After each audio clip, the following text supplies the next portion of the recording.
diyaarinta siyaasadda lagu mideynayo sharciga gaadiidka iyo duulista hawada ee dalka ayaa maanta looga arrinsanayay shirkan wadatashiga ee ka furmay Muqdisho waxaana ka qayb galay wasiirada gaadiidka ee maamul goboleedka xubnaha ka ah dowladda federaalka Soomaaliya shirka oo socon doona muddo 2 maalin ah isla markaana ay soo qaban qaabisay wasaaradda gaadiidka iyo duulista hawada ayaa waxaa furay ra'iisul wasaaraha xukuumadda federaalka Soomaaliya iyadoo diiradda lagu saarayo xoojinta wada shaqeynta wasaaradda gaadiidka ee dowladda dhexe iyo kuwa gobolada si loo helo siyaasad lagu mideynayo bixinta sharciyada gaadiidka iyo garoomada taasoo sare u qaadayso horumarinta adeegyadaasi wasiirka gaadiidka iyo duulista hawada ee xukuumadda federaalka Soomaaliya Maxamed Cabdullaahi Salaad oo ka hadlay shirka ayaa ka warbixiyay ahmiyadda shirka iyo caqabadaha lagu xalinayo qodobada looga hadlayo shirka maanta qodobada ugu waaweyn waxa ka mid ah sidii loo heli lahaa hal siyaasad oo midaysan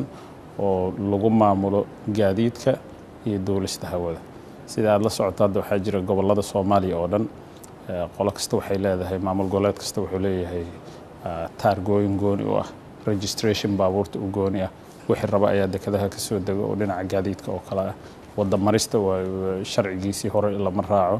marka si aan dawlad ugu ekaano hal dawlad waxaan rabnaa inaan ka wada hadalno sidii aan ku samaysan lahayn hal system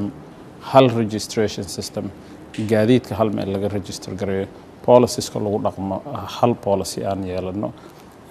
diyaaradaha kale iyo garoomada oo dhan hal sharci oo wadanka oo dhan sidii lagu yeelan lahaa inagoo haddana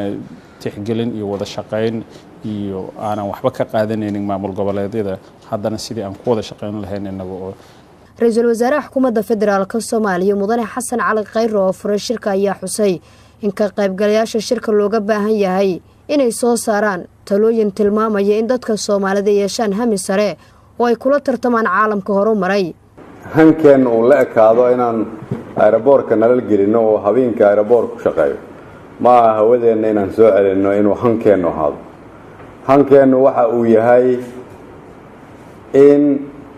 aeroboor la eg kuwa adduunyada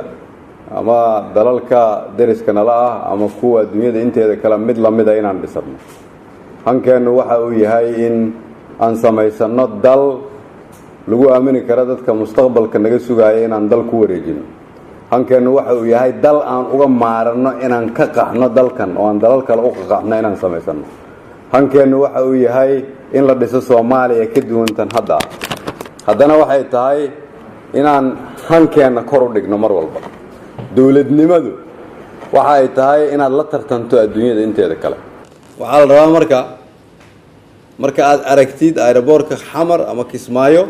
oo aad dhooftid oo dibadda tagtid inay maskaxdaada ku soo dhacdo waa inaan dalkayga ka dhistaa aeroboorkan la mid ama kan wanaagsan Nasr Bashiir Cali warbaahinta qaranka magaalada Muqdisho